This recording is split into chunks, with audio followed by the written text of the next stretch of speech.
Thank you, everyone. What a miracle that none of us tripped down those stairs. Good way to start. Shoes are slightly different. Yeah. Well, Junbei's also wearing heels like me.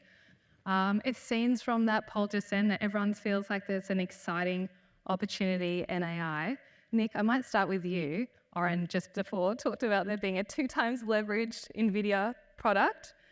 Is AI a bubble or a boom? Yeah, thank you, Ellie, and thanks very much for having us. I actually did produce a slide for this, and so I might pull that one up. It was there before, and I suppose no, the one before, yeah. I bought this slide just to try and level set with everybody as to how far we've come from a year ago. So a year ago, we were actually here, and Jacob was here, and we were talking about this, and we sort of speculated what AI would be, but we didn't know how big it would be. What this slide shows you on the left is the CapEx from the 4 major hyperscalers in the United States. So that's Google, Amazon, Microsoft, and Meta. And they're going to spend more than $200 billion this year just on data center CapEx. And what the slide on the right shows you is NVIDIA's revenues by business. It used to be a gaming business. It's got an auto business, but the purple bar is their data center business, okay? So what's happened in the last 12 to 18 months is every single dollar that these guys spent on hyperscale CapEx basically went to NVIDIA. And we're really only about 18 months into that. And so the question you've got to ask yourself now is, okay, yes, a lot of this has already happened. NVIDIA briefly became the biggest company in the world. We have to accept that, part of this has already played out. But you have to try and decide, where does that bar on the left keep going? Are these guys going to keep spending? And so from our point of view, it's a boom. And the reason why it's a boom is because I just got back from San Francisco. I was there last week. I was just telling Jacob, unfortunately, I'm very bullish because I've basically been surrounded by confirmation bias for 2 weeks. But every single company we met, basically all the hyperscalers told us that they're just going to build bigger and bigger clusters. So they're going from 100,000 GPU clusters to 200,000 GPU clusters to 500,000 GPU clusters to 1 million GPU clusters. They are seeing no diminishing returns of scale from these models. The more compute they throw at them, the more they can do. And that is the key differentiator between these businesses. And so they're all going to keep spending for the next few years to create these amazing AI models. Don't worry too much about the revenue opportunity. I'm sure we can talk about it, but they are going to keep spending for the next 3 to 4 years. We are only around 18 months into it. Last little story I'll tell you, which was a good one. On that slide is no Oracle. There's no Tesla. And some of you might have seen that Larry Ellison was talking over the weekend, and he said we weren't getting access to any GPUs. And so in a classic California story, they took Jensen Huang to Nobu in Palo Alto. They sat him down, had a 3-hour meal, and Larry, as Larry said, the meal basically went to lines of, can we beg you for GPUs, please? I'm begging to throw billions of dollars at you because we need more GPUs to catch up to these guys. So we do think we're sort of 18 months into it. We think it's very much a boom still. Jacob, and NVIDIA's revenue chart looks like an investor's dream. Do you think most of the easy money has been made in AI already? Look, it depends where you're looking. I mean, if in the hardware layer, if you bring up the slide, if we go back a little in time, so what we're doing here on the slide is we're layering the market cap to revenue of Cisco versus NVIDIA. So in 2000, the Cisco valuation peaked at about 30 times the revenue. Some of you would recall that Cisco was one of the 4 horsemen of the internet, and had this, it was the hardware provider, similar to NVIDIA. It was the pick and shovel company of the Internet 1.0. And look, you couldn't find a better analogy for what NVIDIA is today. It's the pick and shovel company for AI 1.0. And I'm purposely picking 1.0 because it doesn't really matter how, models will get exponentially better, but revenue is lagging. And we need to keep that in mind. And there's going to be sensitivity in those hyperscalers to spending money, especially in weaker economic environments. So the CapEx is going to come and go. At the moment, all of that CapEx, Nick is right, it's all going to NVIDIA. But that also increases the risk. And you can see today, NVIDIA is priced at 30 times revenue. And we need to remember CapEx is cumulative. GPUs don't go away. The stock is getting larger and larger and larger. And at some point in time, the fact that all those companies are giving that business becomes a weakness because they're the most capable technology companies the planet has seen. So it's a very concentrated revenue base in NVIDIA.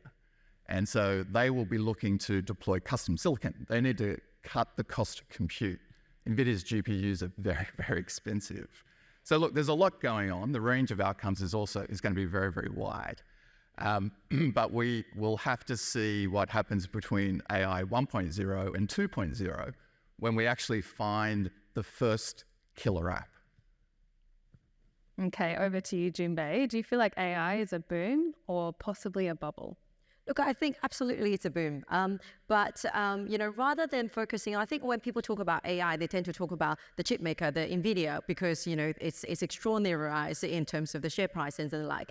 AI is so much more. It's not just the chip maker. It's taking a step back. See who's actually using or trying to learn to use the AI tools. It's everywhere. Every business we spoke to are talking about how to find efficiency, how to utilize the AI tool. I think what's incredible about AI, the generative AI, is that its utility. It can be used across not just certain sector. It's every company, every department. In fact, someone actually said something to me the other day, which I thought it's quite true. The AI tool is almost helping, us to reach a new level of consciousness, because instead of worry about, we might get replaced by certain tools and the like, it's actually allowing us to be more creative, to do things that, to take to the next level. So I actually think AI, it's absolute boom, but it's not just in the chip maker, it's everywhere. It's the whole supply chain, whether it's energy, whether it's retailer, whether it's distributor, and whether it's everyday corporate businesses that can find efficiencies. So I actually think this is we at the very, very infancy of what is to come. But for chip maker, AI chip maker, you will have the rise and fall, like what Jacob says, taking into account both of you. I think it's, 18 months into that journey, and still yet to be anyone that can reach the computing power. So, so it would take at least 2-3 years, maybe 5 for that gap to close. So when there's so much demand and no supply, prices will continue to rise. So, but it's harder to make call just with that particular space. I do think that AI is here to stay. Don't fear it. I think it's just incredible amount of opportunity, across the market and across the businesses. Yeah, it's really interesting you say that. Just on the panel before, we had Surgeon on, and he talked about businesses not being ready to implement AI. Nick, I'll throw back to you. What do you think is the most credible bear case on AI? Look, the credible bear case is sort of what Jacob said. It is true. These guys could overspend. They could double order. They could order twice as much as they need, and then they don't need it. At some point, that's going to happen. I just don't think that's happening in the next 2 years based on the conversations we've had. But that is definitely the hardware issue. And the trick that NVIDIA has to play is NVIDIA has to do an Apple here. They have to go from a hardware company into a software company. Apple did that with the App Store. We suspect NVIDIA will do this with chips. And that's the bull case on NVIDIA beyond here, because Jacob is right. The hardware opportunity will eventually hit an air pocket. It's happened before. I've owned NVIDIA for 5 years, okay? It's fallen 50% twice. It's not a lot of fun. I think I did it and started 22 when I said it'd be the biggest company in the world, and I missed it by that much. But from our point of view, NVIDIA is still the hardware and software winner of AI. Coming back to the return question, I think this is a little bit of a furphy, trying to find the killer app, trying to find the revenue opportunity. I would just strongly encourage people not to get too hung up on that. And the reason why I say that is if you go back to the mobile opportunity, the mobile phone came along and created the whole mobile internet, okay? But all the money didn't actually go to the App Store. Like, a lot of money went to the App Store, but most of the money went to the value that was created. Does that make sense? And so, I flew up here Qantas this morning. I didn't have to check in, okay? I checked in on the phone. I got there half an hour later. That's half an hour of extra time. I can mobile bank. I can do all these little productivity, these dimes of productivity that you can just pick up through these AI tools, and I'm sure we'll get talking about them. Those are the really obvious ones that are going to come, and they're clearly going to be there. So every company in the world's going to lean into this technology in the same way they leaned into the mobile opportunity. The other thing I'd just say, when you get stuck about the revenue opportunity, the ROI, is Facebook or Meta now and Google have collectively $400 billion in revenue today. 15 years after, 20 years after the mobile internet boom took off. Does anyone here pay for Facebook or Google? The answer is no. Okay, so you're not paying for this stuff. The business just appears, if that makes sense. Uber has, the GMV that's ginormous today that basically just appears. And so don't get too hung up about looking for the revenue opportunity today or the revenue model today, because by the time you find it, it will be too late. Okay, I do want to think about it a little bit here today. I feel like there's quite a lot of hope in all these applications. Is there a risk that we're spending all this money on GPUs for applications that either won't exist or won't be used as much as investors may hope? Maybe throw to you, Jacob. Yeah, just to follow up on that point from Nick, anyone who has kids will probably think that they're not getting Facebook or for free. Yeah, for free. Anyway, look, there's definitely, I think, two buckets of opportunity. On the B2B side, I think there's definitely going to be growth in demand because of the cost cutting, optimizing, and a lot of that benefit will go to the corporates who are just well positioned vis-a-vis their data. Take one of our holdings, Capital One Financial. It's a leading credit card company in the US. They're in AWS. They have all their data there. They can optimize, use AI models to optimize credit, price credit more finely, and basically optimize their marketing spend. So that happens now. It doesn't happen in 5 years' time. When you come to the consumer side, and I think the analog for us would be the iPhone launched in 2007. We had a 3G network. Facebook didn't have $1 billion of revenue and didn't list until 2011, 2012. So there was a 5-year delay between the AI, let's call it, launch of the mobile internet and the big apps that actually monetize that opportunity in the consumer space. And that's where I think we're still struggling to see what will drive consumer adoption of AI. It probably needs a new form factor, which opens up a lot of risk for a company like Apple. Maybe the AI device is not the phone, it's glasses, or some other form factor.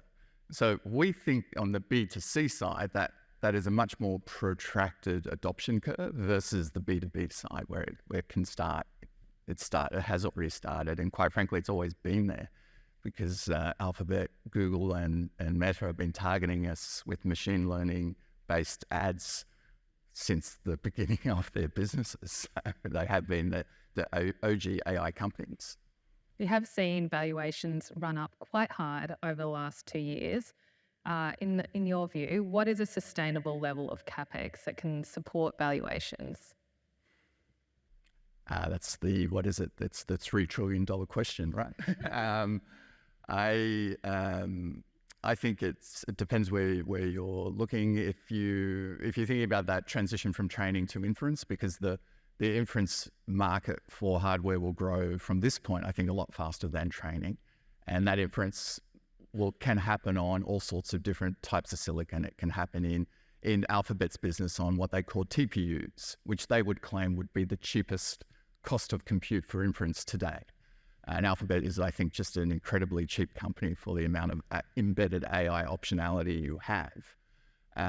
Also, most of the efficiency from getting bigger is actually delivered by TSMC. It's not delivered by NVIDIA. It comes from the fact that TSMC makes the chip on a finer geometry, and that company is available on a P of 18 versus, say, double that for NVIDIA. And it's the arms dealer for all comers. If Alphabet has the killer TPU, or Microsoft or Amazon come up with custom silicon that competes against NVIDIA's GPUs, they all have to go to a monopolist called TSMC to have that chip made. I can see. Yeah, no, I was just going to. I do actually agree with all of that, and I was just going to challenge. Actually, the valuations haven't run up, and I know. Look, I should correct Jacob here quickly, and please don't get upset. But how can it be on 30 times revenue if it's only on 27 times earnings? So NVIDIA is a very high gross margin companies, but not one of these companies is actually on a PE over 30 times today. And so I do agree with Jacob entirely here. The valuations actually haven't run up. Google's on 20 times, you're getting all this AI optionality. TSMC's on 20 times, you get all this AI optionality. NVIDIA's a bit higher, but it's still not stupidly high. And then if you go back through what Junbei was saying, if you go through the whole market, you can find all these companies lying in plain sight that have this optionality. Jacob talked about Capital One. The software companies are not at high valuations today. They all have embedded optionality here if they can make and get this technology to work. I'll give you 2 more cool examples that we saw on this recent trip, just to try and get you to think about how big this could be, because it doesn't just affect tech, it affects every industry on the planet. Every industry on the planet will lean into this technology. That's effectively your bull case here. But the other one I'd give you is, MRIs, okay? So, we own a company that owns imaging technology sites. It's the largest provider of imaging technology sites in the US. They have the largest data set of MRIs in the world. You can use AI on MRIs to help detect cancer quicker, detect it 2 years earlier, to do it cheaper because the radiologists are not required, okay? You just lean into that and you get a straight benefit. Everyone can see it. Here in Sydney, the police force, I'm pretty sure, wear body cameras. They're Axon body cameras. Okay, so Axon's listed in the United States. It videos the footage, okay? It can then record the footage, plug that into a generative AI model, and write the report. And so the report's not going to come out perfectly, but it's going to save the policemen an hour, 2 hours of their day. And policemen are hard to find, okay? So these are 2 really simple ones. Ford uses, and then think about the digital twins you build. You used to have to build a wind tunnel to test a car. You don't need to build the wind tunnel anymore. You can do it with the digital twin. And so there are all these options out there. A lot of them are free options, as Jacob was saying. And then the rest of them, yes, they're the hot stocks at the moment, but even the hot stocks aren't expensive. And so that sort of reaffirms why I think you're only 18 months into this. Sorry, June. I think that's a very good point. I think, ultimately, I think Jacob mentioned earlier, when we get to the mass adoption might take some time, especially on the consumer front and the corporate. Here in Australia, we're a little bit slow in terms of picking it up, but companies talking about it. I think the prices of the chips needs to get cheaper for the mass adoption to take place, and it will. We just don't know how long. We know Nick earlier said that, every largest tech companies invest billions of dollars into the chip power. And right now, I think, maybe 12 months ago, the gap was something like, there's nothing like it. And now probably something like 2 years. Maybe in 2 years, if India hopefully move forward, the gap is getting closer and closer. At some point, we will have supply coming on to meet those demands. And the chip prices as a hardware will fall. And, there's nothing to say about NVIDIA because it will transform into something else, but the price will fall. And when that falls, it's great for the rest of the whole supply chain, right? For the industry, for consumer and for corporates, where we can use cheaper chips to actually make things happen. Speaking to, Nick used a few examples, even speaking to people from finance industry, for example, we're talking about AI, obviously we first get on the post, talk about how we can use it, but a lot of time it's too expensive. How much does it cost to get a few associate analysts to, update a, earnings number when it comes through, instead of a chip quickly can transform that into a report. At the moment, it's just too expensive to do so, unless you do it really on the large form. But it's just that price will come down, and we've seen it with every sector, and it's coming. So, by that basis, it actually drives mass adoption. That's where the real opportunity is, across software, across everywhere. Nick mentioned the MRI business. We like Promedicus here in Australia. It's similar sort of thing. But Promedicus is actually the tool for the imaging, for the images to be transmitted between, patients and the doctor and the radiologist. And it is being constantly used by the AI training programs and companies to actually try and learn. So in the future, people often worry about, we're going to replace jobs. We don't. So what is happening now is that we have radiologists and we get second opinions. So, maybe you can detect things a little bit earlier, but it's the second opinion. So I really think that, we're really at that cusp of really getting to the next stage of the, AI investment. And that's not just about chips. It's into the next level of, opportunities. I want to get into some ideas now for investors. Jacob, I'm going to start with you. Do you feel like this is a winner-takes-all type of scenario? And if so, is it a networks effects type play or an economies of scale play? Great question. I think we have a slide on that. Yeah. How convenient. Look, we're trying to just capture how the rate of change here on the cost as these models evolve, and we have more parameters. There's a direct relationship to cost, and parameter growth and cost growth is going up at about 2.5 times per year. So it's an exponential curve. Now, I think, what that speaks to is each new model, the cost to train it just becomes significantly greater each iteration. Now the cost per flop still comes down because the chips get more efficient per dollar of capex due to TSMC and NVIDIA. But we're talking about an exponential cost curve here, and so it means over time there's probably fewer.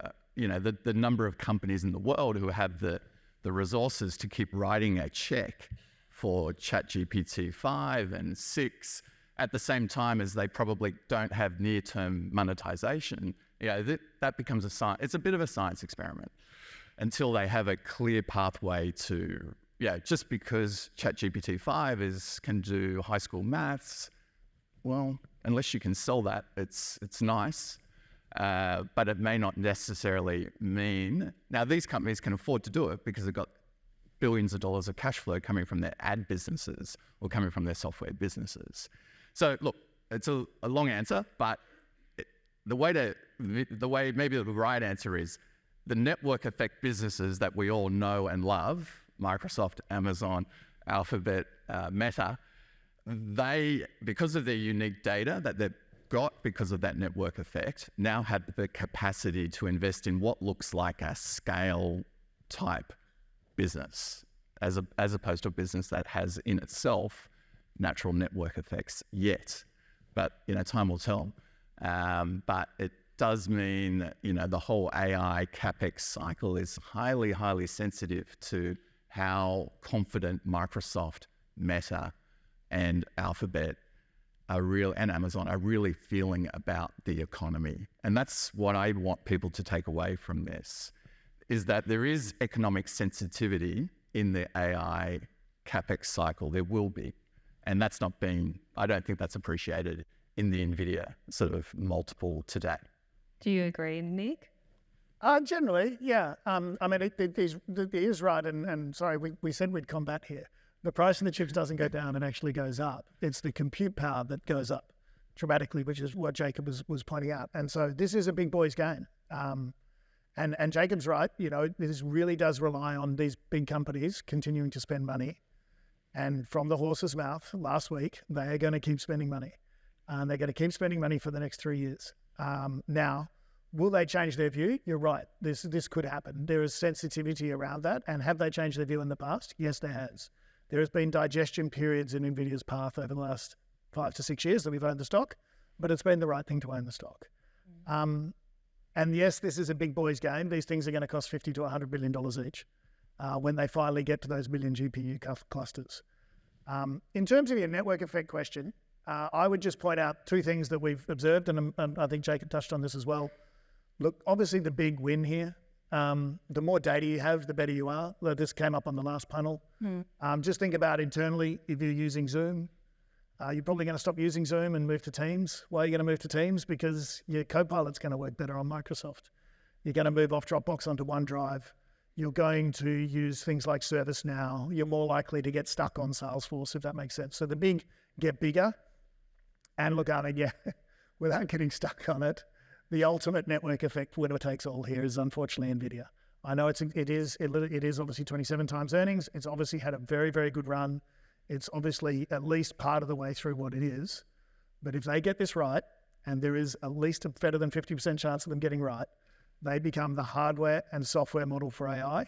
They become the gatekeeper for all future compute progress from here. And it's theirs to lose from here. Yes, there'll be bumps, but it is theirs to lose from here. And so they are the ultimate network effect. And I promise I'm not going to mention NVIDIA again for the next 20 minutes. Okay. You talked about some possible applications for AI before. Do you see the big boy players like Google and Microsoft, are they the developers of those applications, or are there other companies that emerge? I just think about what's already installed at your office. And if you think about all the data in your business, so on the other panel, they talked about just consolidate all your data. How do you get all your data in the one place so you can get these models to work?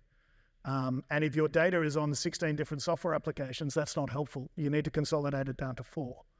And then, just think about how a big bank that's spent some money on IT versus a smaller bank has not spent some money on IT will be able to improve their customer service because they'll be able to lend to you easier. They'll be able to do your credit check easier. They'll be able to lean into those tools and get a better outcome. And so that's what you should think about. And obviously the big software companies are an easy way to think about this. The big cloud providers are an easy way to think about this. But this works obviously, as I talked out, in MRIs. You know, if you're the largest radiology center, you're the best chance of having the best models around AI. And then Junbei obviously mentioned a company as well. I do think that look, consistent, but in a way that I feel, because there are so many areas, so many sectors they're going to, I do think there will be specialized companies that's more developed in each area, and then they will leverage into the tool, right? So the MRI, the MRI business we talked to will be very specialized in that area. It actually gives a rise to I think a lot of competitions. I think Nick mentioned earlier about, the big banks now can invest, get bigger and bigger, all that network effect and the like. But look, we've seen lots of banks early invest in so many companies that later on floated out, become incredible businesses. So, whether it's, some of your Afterpan, bank looked at all these opportunities, or whether, Seek and, real estate, like there's so many businesses, they were just not noticed within a large conglomerate. So I do think that, with the rise of, the cheaper the tool becomes, the more the opportunity, and the more it gives rise to all these specialized areas and services. And just because the application of it is so wide, the utility of it is so wide, and I think that's what's really exciting. It's not, where NVIDIA it's one stock. Are you punting on that stock? Sorry, it's not punting. It's going higher. But it's but are you? It's quite no media. Yeah, that's right. I mean, I can't talk about it. I can talk about it. It's great company, but then it's just the application of it. There's so many layer of businesses that you can go into. There are so many opportunities. It's very, very exciting. I think earlier on, I spoke to you earlier about, this charity I spoke about, Center for Human Genomics, Daniel MacArthur. I think I spoke about him at the Song Heart and Mind, and, Paul probably have to correct me with some stats, and my stats hazy. So we just recently did a site tour into his center. And so he's been collecting, he has built the world's largest database for human genomics, right? So human genome. And, increase, actual number is, I can't even remember. It's huge. It's the biggest in the world. And he just recently arrived in Australia, and he's been using AI tool to analyze those databases to identify rare diseases at very early stage. Those who have attended Song Heart and Mind heard stories about how he can, how the early detection of all these, diseases at birth, they can actually have a more tailored treatment, and can cure some of those genetic diseases very, very quickly. So, just incredible tool, using AI. He talked to stories about in the old days when you're trying to map out your genes, it takes days. You need a person to go through, I think you quote something like millions of different things, but anyway, so don't quote me. But it's just very, very human intensive. It takes ages to go through every single gene to identify which one has issues, which one's different. But when you have AI, it's 30 minutes. He ran it. He said there's a professor from UK identifies certain gene that is related to certain rare disease, and and they asked if there's anyone in the database that can be identified in Australia. He ran it 30 minutes, and they came through 3 patients. And then straight away, they put them on a very tailored treatment based on that sort of identification and early detection. And many of the patients are already showing, significant improvements. So, I just think the tool is incredible. We just got to learn how to use them. And the cheaper they become, the better it is. So for me, I'm all for, cheaper chips. But, I reckon, NVIDIA probably will create the software that is going to rule them all. Let's talk about some investable ideas now. Jacob, I'd love to know some of the stocks you're investing in this AI thing. I'm guessing it's not the major players, NVIDIA and the like. Are there some players on the periphery that you think are really benefiting from AI? Look, I mentioned Capital One Financial.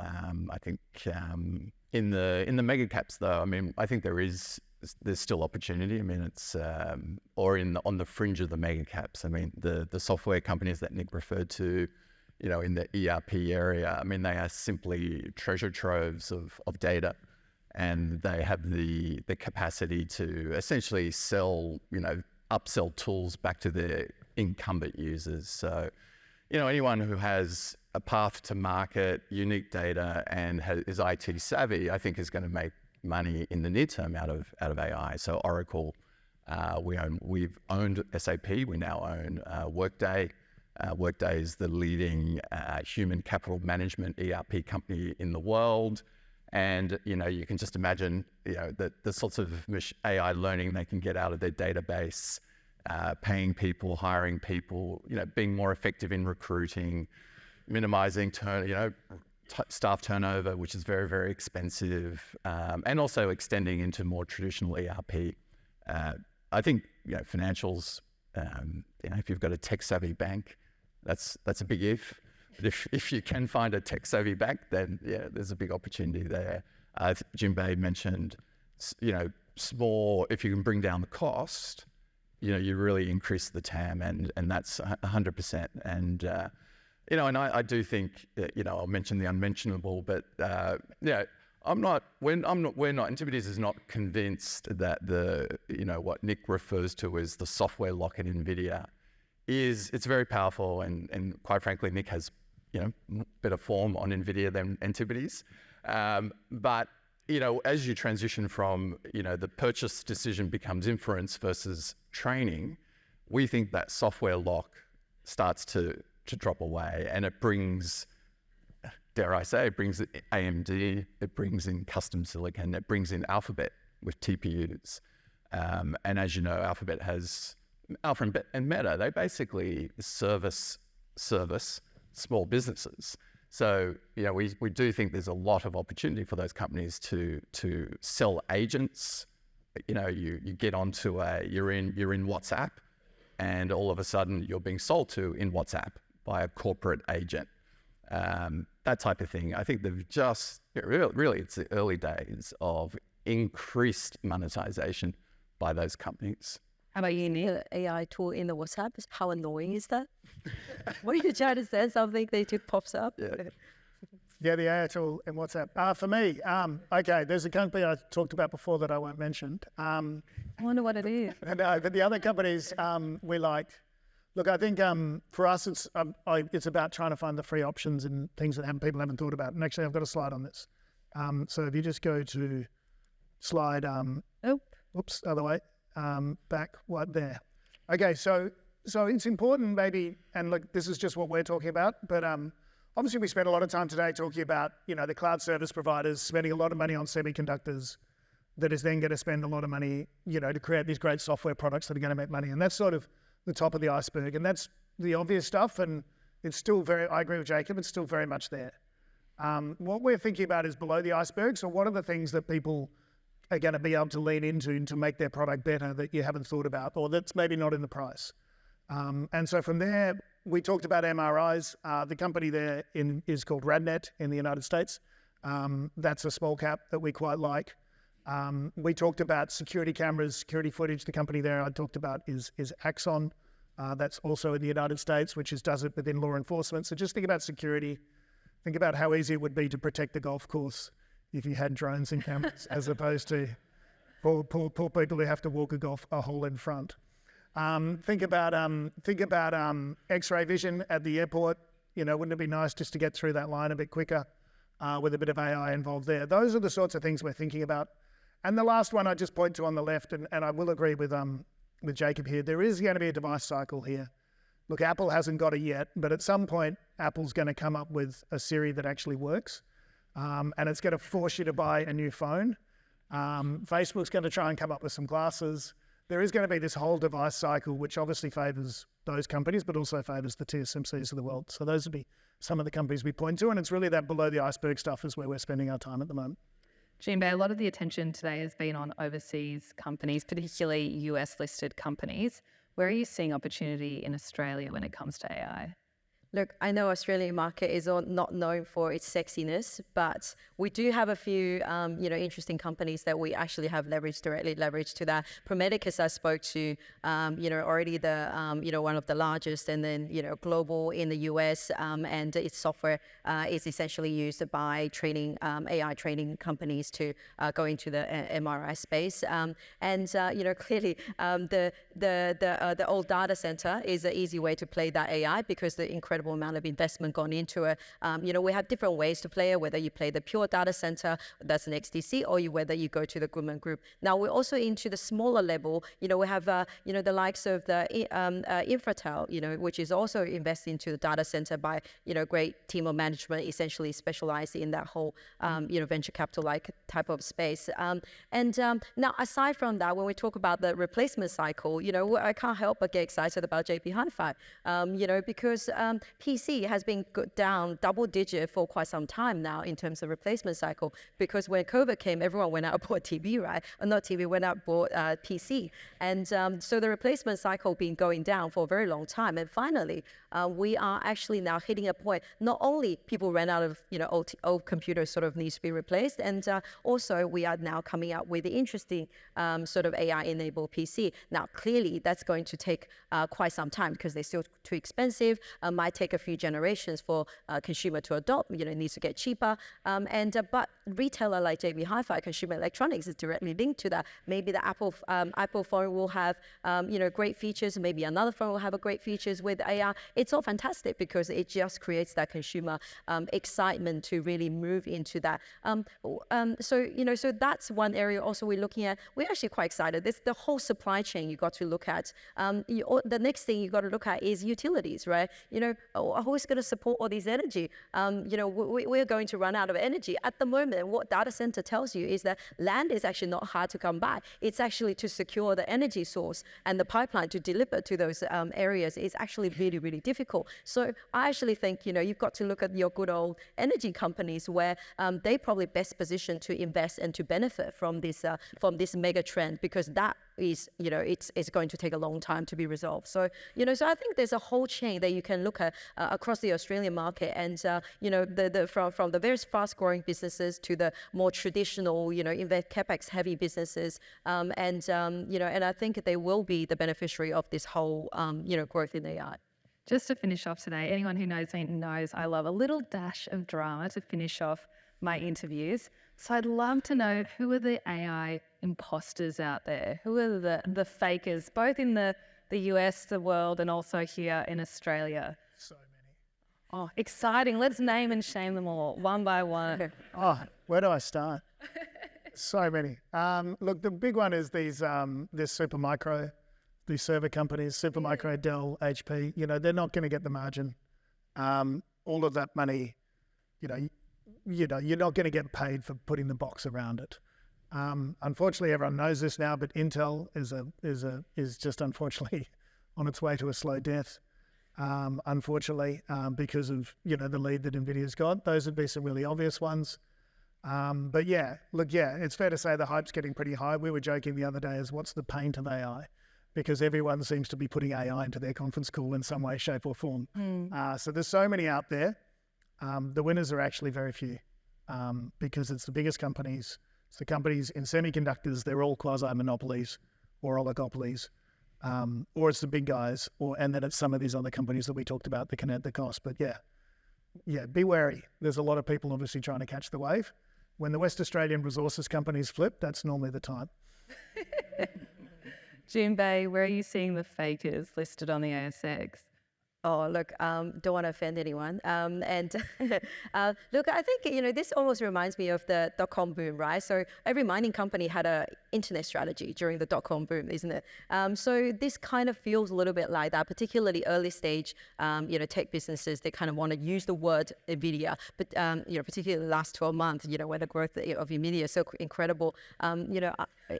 Yeah, that's right. I'm saying good things about NVIDIA. So businesses that come to my mind is, unfortunately, Appen was, it seems to have turned a corner, but, when it first, when NVIDIA went through the roof, they quoted a lot about, I think in one announcement, they used NVIDIA so many times, like something like 10, 15 times, because they created all these, the collaboration with NVIDIA. And the share price was very positively responded to it. But at the end, whatever they're in collaboration with was not really that significant. And the core business itself is actually was the last mile of the true AI, because they were, they hire all these call centers to train the language model to be more accurate. So, and then hence, during that period, we did see the core business almost, reduce, lost lots of big contracts from Google and the like. And then, while the new business is taking a very long time to build, not to say it's imposter, but it just,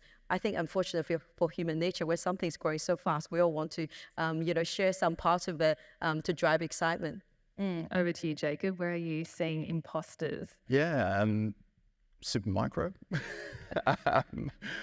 That was no one in the audience thinks that stuff. That was one of our shorts. Look, I mean, it's really, you just turn, it's the opposite to what you're looking for in an AI success story. So customers that have no real tech advantage, companies that don't really have any pathway to market, have no distribution, and thirdly, companies that don't have any data, and who are overhyped. And look, I think probably in software, there's a real difference between platform software company like a Workday, a Salesforce, and then a company like at the other extreme, a Zoom or a point solution.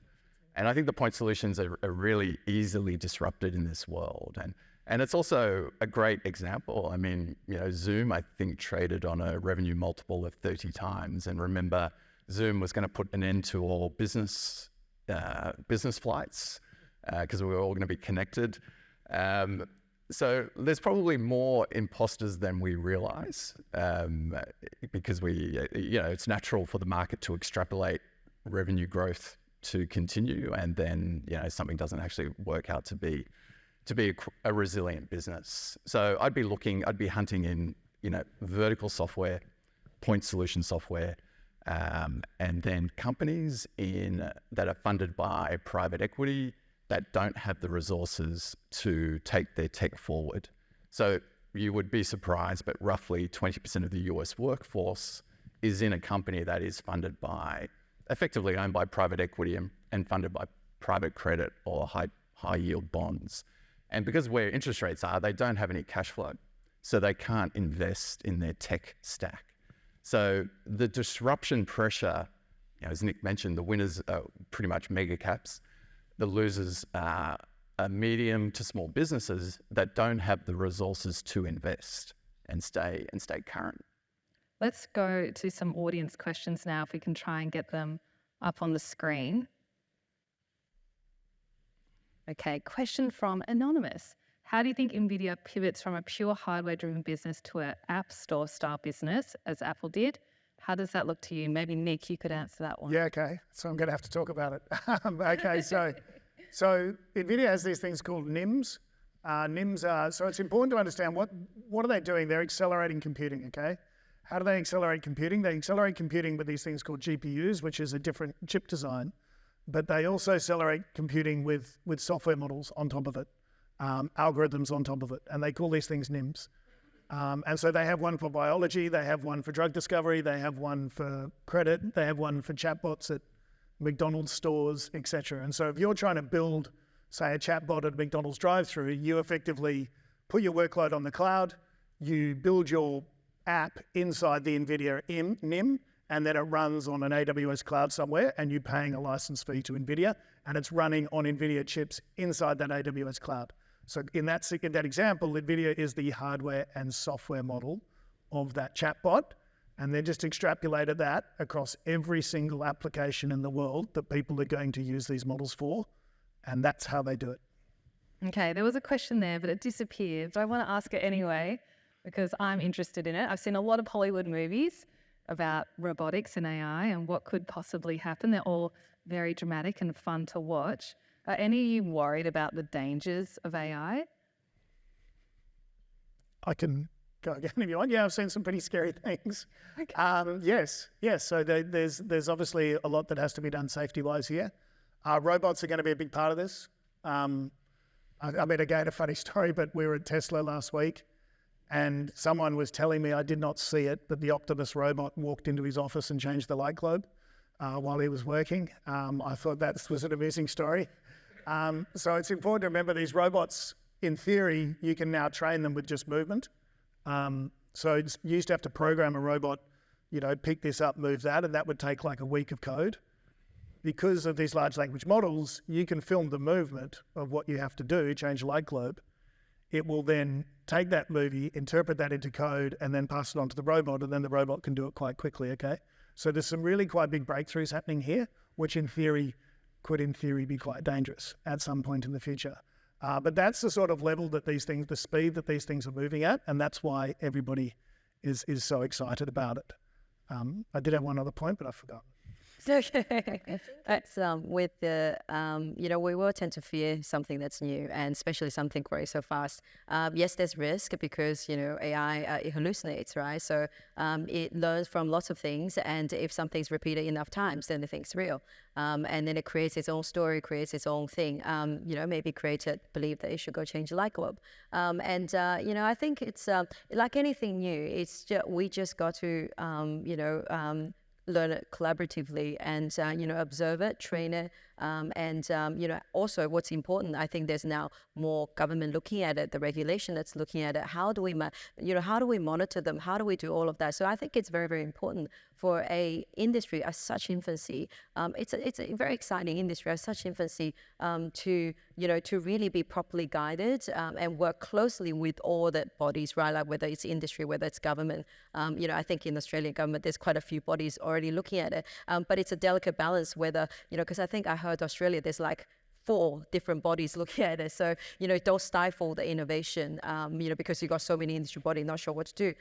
So I think, it is a learning process, not to be feared about, but it's important that, more transparency, more, contributing, body that can all speak about what is happening. We've run way over time, but there's got a lot of votes on this question here. So maybe just one sentence each on how you guys are using AI to enhance your productivity and your decision-making processes. Only one sentence, very short and sweet, if you're using it or not and how you're using it. Jacob, go first. Yeah, look, we're just ingesting as much data as we can and really building a dashboard really for each of our fundamental analysts to monitor their stocks in real time. So, point of sale data, web scraping, as much data as we can relevant to specific companies. It could be Starbucks, could be McDonald's, just so we've got a real-time panel of how that company is evolving, how its sales are evolving, and then also looking for ways that we can drive insights. Like Workday, part of the investment case was, are they selling into larger corporates? So scraping their website, getting all of their banners and working out how many recent wins were in the Fortune 500, that type of thing. Junbei, are you using it at Tribeca? Yeah, so we're looking into it. We haven't actually started using it, but we're looking into it because one of the things that will be very exciting, I actually think funds management is ripe for disruption in terms of what you could do with those. Again, it comes down to mass adoption, but, we're looking at the way we can query the database, right? So, the way you can query the live data that is coming through, that's collated. So, imagine I can ask a question into into an entire database and say, what did companies that just reported or S&P 500 just said about inflation? And then it comes through with all the data that is that's very relevant. So I actually think that's the future of how we will use the information, but we're not there yet. How about you, Nick? I'll give you 2 really simple ones. Obviously, the stuff Jacob talked about, we're definitely doing as well. We're definitely putting it across our models and our data. But the simple ones I'll give you is I was just at a conference in the US, big room like this. And the US guys are onto this quite quickly. Everyone had their phone out and the phone was just listening to the presentation. And listen to the presentation, at the end you just go summarize, and it summarized it, and then they email it off to their team members. And it's just a little thing, but it's a little thing that allows the person to just sit and listen to what the person's saying rather than typing like this. And we've all been to conferences when people just type the whole time and don't actually listen to what's going in. That's a really simple one. The second one I'd point out, which is something that we're thinking about doing, and it's the thing I forgot about, when you were talking about WhatsApp, is you have to think about a world like you can, and people have shown me how to do this. We can actually upload every video I've ever done and every video everyone at Munro's ever done, and we can put it into a model, and then that model can answer questions. It could answer simple investor questions about what we do or what we think about this, et cetera, et cetera. So you can train it that way. And what Facebook tells you is every company in the world has a website, and eventually every company in the world is going to have an agent who's there just to answer questions on that company that's trained on that specific company's data. That's another one that we're thinking about. Gotta be careful, it doesn't hallucinate. Yeah, and I could just leave it here. I would never have to turn up. Well, thank you so much for your time today. Can we all give it up for Nick Griffin from Munro Partners, June Bailey from Tribeca, and Jacob Mitchell from Antipodes. Thank you so much for your insights today, guys.